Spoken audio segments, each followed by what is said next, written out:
Septembre 1870. L'empereur est en exil. Les armées allemandes avancent en France. La République continue le combat. Pourtant, il faut savoir que le nouveau régime avait tout d'abord voulu négocier la paix avec l'Allemagne, puisqu'il ne se sentait pas responsable de cette guerre qu'il n'avait pas déclarée. Mais c'était compter sans Bismarck, qui est un homme gourmand, on a pu le voir. Et il pose des conditions très dures à la paix. C'est-à-dire qu'il demande l'Alsace, une partie de la Lorraine, la Moselle, et une grosse indemnité. On verra dans la dernière vidéo ce qu'il en a été justement de cette paix et de ces conditions qui sont très dures. Les hommes du 4 septembre refusent catégoriquement et répondent par un raidissement de la défense. Le gouvernement migre de Paris sur Tours. Donc aujourd'hui c'est à 1 heure de Paris, mais à l'époque c'est un peu plus loin, mais c'est toutefois suffisamment proche du lieu où on se bat. Et un homme émerge de la situation et s'avère primordial, c'est Léon Gambetta. Gambetta est d'origine italienne, comme son nom l'indique, et un ardent patriote. On peut l'aimer ou ne pas l'aimer, mais on ne peut pas nier qu'il a réussi à faire une sorte de miracle, qui était de faire sortir de terre une nouvelle armée de 600 000 gaillards. Gaillards qu'il faut équiper, et c'est pourquoi on achète des armes à l'étranger, parce qu'il n'y en a pas assez en France.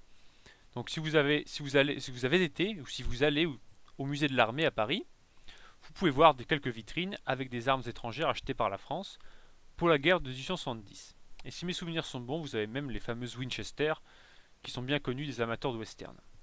Donc vous voyez, ce sont des bonnes armes. En fait, le gouvernement compte sur un mouvement comparable à celui des volontaires de l'an 2. Donc l'an 1, c'est après Valmy, 92, 1792, l'an 1 de la Révolution. L'an 2, c'est donc 1793, et c'est une année qui est célèbre par sa fameuse levée en masse de 300 000 hommes. Donc c'était pas tous des volontaires, même si on peut le lire parfois. Et ce mouvement de ces 300 000 hommes levés de terre avait sauvé la Révolution et rejeté l'ennemi hors du sol national. Et là, on pense faire la même chose avec ces 600 000 hommes qui sont levés. Et il y a encore des atouts dans la Manche, puisque Bazaine, on a dit qu'il avait été enfermé dans Metz avec 200 000 hommes de l'armée impériale, donc des bons soldats, et il ne s'est pas encore rendu. Donc ça fait tout de même des troupes qui fixent l'ennemi et qui peuvent être utilisées. De plus, le camp retranché de Paris déborde de troupes, et on espère que les deux entités, celles qui sont encerclées et les armées de secours, vont pouvoir se donner la main. Enfin, on fait même venir plusieurs milliers de gendarmes de province, et ce n'est pas rien.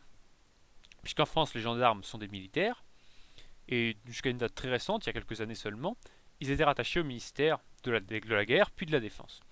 Et les gendarmes ont fait pratiquement toutes les guerres de la France, depuis leur création. Par exemple, ils ont repoussé un débarquement anglais sous l'Empire.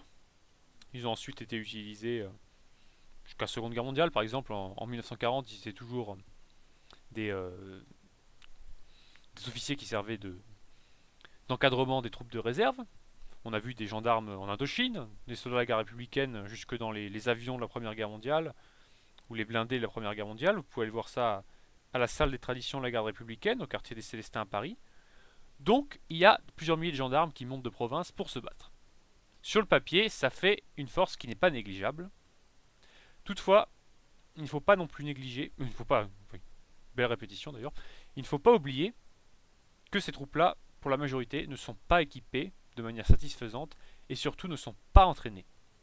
Et ça, on l'a vu, je l'ai dit à plusieurs reprises, la fougue, la lan ne peuvent pas venir seuls à bout des carences techniques.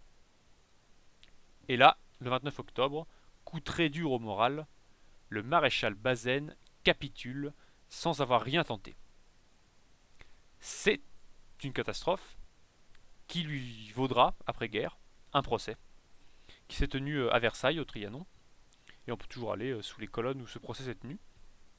Donc Bazaine se rend, 200 000 hommes de l'armée impériale partent pour les camps de prisonniers, et toutes les troupes qui étaient fixées devant Metz sont libérées et puis peuvent converger, excusez-moi, vers Paris à toute allure sans que l'on puisse les arrêter. Enfin, aucun secours ne vient d'Europe pour les raisons que l'on connaît. La Russie, elle, ne bouge pas puisqu'elle est fâchée du soutien moral que Napoléon III a affiché durant tout son règne pour la cause polonaise. Donc les historiens ont montré que, paradoxalement, la guerre de Crimée n'avait pas entamé les bonnes relations qui avaient pu se nouer par la suite entre Napoléon III et Alexandre II, mais que le soutien constant à la cause polonaise, lui, l'avait fait, et en 70, la Russie ne bouge pas. L'Italie, elle, est perdue d'une manière identique. Je l'ai répété, je vous renvoie aux vidéos concernant cette question. Napoléon III, qui avait besoin de l'électorat catholique, a soutenu durant tout son règne les États du pape, le pouvoir temporel du pape, et en 70 vous avez encore 10 000 hommes de troupes à Rome, des Français, et donc l'Italie n'est pas dans le camp de la France, à part les volontaires de Garibaldi, dont j'ai déjà parlé. Signe qui ne trompe pas, le 4 septembre même, donc Sedan en capitulation de Napoléon III, Rome devient capitale par la force, les Italiens attaquent le dernier reliquat des royaumes, enfin pas des royaumes, des États du pape, et le souverain pontife se retire dans la cité du Vatican, où il est toujours aujourd'hui. L'Angleterre, elle, reste neutre, comme à son habitude, car elle n'est pas menacée. D'ailleurs, elle a été outrée que les Français déclarent la guerre à l'Allemagne, et Victoria, qui était pourtant amie de Napoléon III, a eu des mots très durs à son encontre.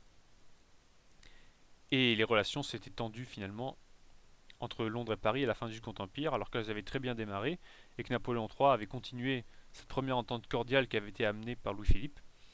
Mais là, les Anglais ne sont pas du côté de la France, ni l'Allemagne d'ailleurs, ils ne bougent pas. L'Autriche-Hongrie, elle, qui aurait pu être dans notre camp, on l'a vu, n'a pas été approchée suffisamment après sa défaite de 66 et reste à l'écart. Enfin, j'ai vu, avec vous, ce qu'il en était du Danemark et des États allemands du Sud. Revenons un petit peu quand même sur Garibaldi. J'ai dit qu'il a couru avec des volontaires, c'est vrai, qu'il a réussi à dépasser cette horreur qui était Mentana, mais ceux-ci sont restés cantonnés à des tâches secondaires. Vous avez quand même quelques tableaux qui l'évoquent, je ne sais pas si je l'ai dit, comme Garibaldi à Dijon, Garibaldi à Digione, un très beau tableau qui évoque leur participation. Et grâce à tous ces hommes, grâce à tous ces troupes dont j'ai parlé, les combats durent jusqu'au début de l'année 1871. Et c'est tout de même pas rien. Les Allemands commencent à avoir marre de cette guerre qui s'éternise et de la résistance française qui est acharnée. Bon, le détail des combats importe peu dans une vidéo comme celle-ci, mais il faudra tout de même rappeler que la capitale est durement assiégée, le fameux siège de Paris qui est très très dur, et affamée en plein hiver. Comme souvent, l'hiver pendant les guerres est très très très dur, très âpre, et on est obligé de manger l'éléphant du zoo de Vincennes, les rats qui se vendent une fortune, on est obligé de couper les arbres pour se chauffer, de briser les bancs publics pour les brûler, et seul l'alcool ne manque pas dans la ville. Ville où s'entassent pêle-mêle des troupes, des réservistes, des Parisiens, des banlieusards, qui sont venus se réfugier en l'enceinte. Donc j'ai dit c'était l'enceinte de Thiers qui a été faite à la fin de la monarchie de Juillet, qui était récente pour l'époque, mais à cause de l'évolution très rapide de l'artillerie, était déjà obsolète et les canons allemands pouvaient tirer par-dessus jusque dans la ville, mais malgré tout elle existe, et les forts de cette enceinte, sont gardés en partie par des marins, les marins qui sont venus de leur port pour défendre la ville, avec de puissantes pièces qui tirent sur les Prussiens, sur les Allemands, avec courage. Il y a une très belle chanson qui évoque ce passage ce passage à Paris des marins, qui a été chanté à l'époque. Non, je vous mettrai le lien, c'est Passant par Paris que vous avez sur ma chaîne principale. Et sur la Seine, les marins amènent une flottille de batteries flottantes de rivière qui est engagée avec courage et qui cause du tort à l'ennemi.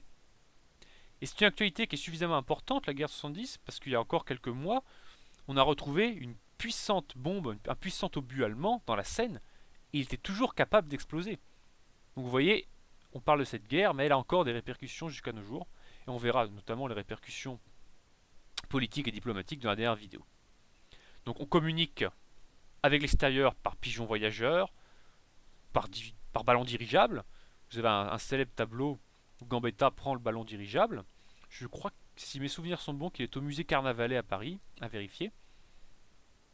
Et enfin, les troupes de Paris tentent une sortie, aidées par des offensives des armées de secours, notamment les armées des généraux d'Aurelle de Paladine et Bourbaki. Et ce sont des sorties qui sont vraiment extrêmement dures, extrêmement sanglantes. Et la dernière, Buzenval, est particulièrement terrible. Donc pour ceux qui sont habitués du métro, Buzenval c'est sur la ligne 9, presque au bout de la ligne 9, donc vous voyez où c'est. Et vous avez d'autres sorties. Par exemple, si vous allez à Saint-Cloud, qui est une ville qui a été profondément marquée par le Second Empire, et bien énormément de stigmates de cette guerre. Vous avez par exemple des plaques des plaques qui disent ici les mobiles bretons se sont battus, ici le capitaine un tel a engagé telle unité, etc. etc. Et près de Rueil-Malmaison, vous avez un épisode très célèbre qui est le passage de Longboyau, qui est illustré par un tableau que j'ai mis en description qui devrait passer sous vos yeux en ce moment même. Eh bien, le passage de Longboyau, c'est qu'est-ce que vous avez? D'un côté, une batterie française, un canon qui essaye de s'enfuir, protégé par des soldats français qui tentent de bloquer une porte derrière laquelle les Allemands tapent dessus pour passer. Et c'est un tableau dont l'émotion est si forte que je le compare à celle du cimetière de Saint-Privat, que vous pouvez voir dans la dernière vidéo. Tout un tas de tableaux extrêmement puissants, d'une puissance d'évocation très importante, ont été faits pour se souvenir de cette guerre. Et ils passent tous dans les vidéos de cette série. Et j'espère que vous y serez aussi sensibles parce qu'ils sont vraiment indescriptibles. Mais tout cela, tout ce sang versé, n'empêche pas la défaite. Et en janvier 1871, il faut se rendre à l'évidence, la guerre est perdue. Il nous reste donc à voir, au cours d'une dernière vidéo, les conséquences à court et long terme de la guerre de 1870-1871.